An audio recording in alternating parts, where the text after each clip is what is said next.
ভিডিওর শুরুতে সবাইকে জানাই একটা মেঘলা দিনের হালকা শীতের শুভেচ্ছা। হ্যাঁ গো, হালকা শীতই বলতে পারি, কারণ মাঝখানে ভালোই শীত পড়েছিল, কিন্তু এখন শীতটা কমে গেছে কেননা মেঘলা ওয়েদারের জন্য।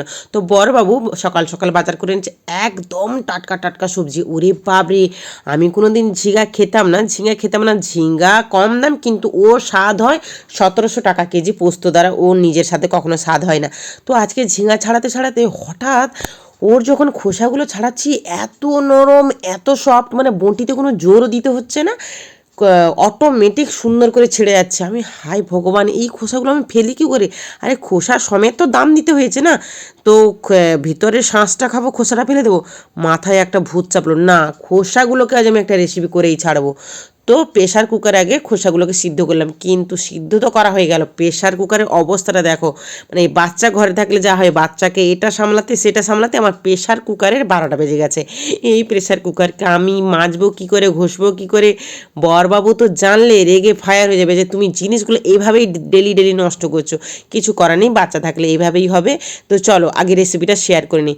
একদম তেলে অল্প তেলে আমি দিয়েছি কাঁচা লঙ্কা, রসুনটা আমি বেশিরভাগ দিয়েছি, কেন রসুনের ফ্লেভারটা, ভাজা রসুনের ফ্লেভারটা দারুণ আসে। আর কাঁচা লঙ্কা যে যার পরিমাণ মতো লঙ্কা খাবে, আর একটু বাদাম দিয়েছি যাতে পেস্টটা একটু গাঢ় হয়। আর ওই যে সিদ্ধ করা কোচানোগুলো ওগুলো দিয়ে দিয়েছি, আর ওগুলো একটু তেলে নিয়ে নিলে ওর সবুজ গন্ধগুলো কেটে যাবে। ব্যাস, শিলপাটা আছে, আমি মিক্সিতে খুব একটা ব্যবহার করি না। মিক্সিতে একবার একটা দুর্ঘটনা ঘটে গেছিলো, সেটা যদি জানতে চাও আমি একবার জানাবো। আর এই সব ভর্তা খাওয়ার জন্য না শিলনোড়াটা বেস্ট। একটা শিলনোড়ায় পারলে একটা চিটালো আঠালো একটা ভাব আসে, সেইটা একদম পারফেক্ট। চলো আমার পেস্ট রেডি, কিন্তু শিলনোড়াটা আমি ঘষে মুছে মানে পরিষ্কার করেছি, কারণ একটু আমি নষ্ট করিনি। কারণ টেস্ট এইটা শুধু তোমরা গরম ভাতে খাবে, আর কিছু দরকার নেই।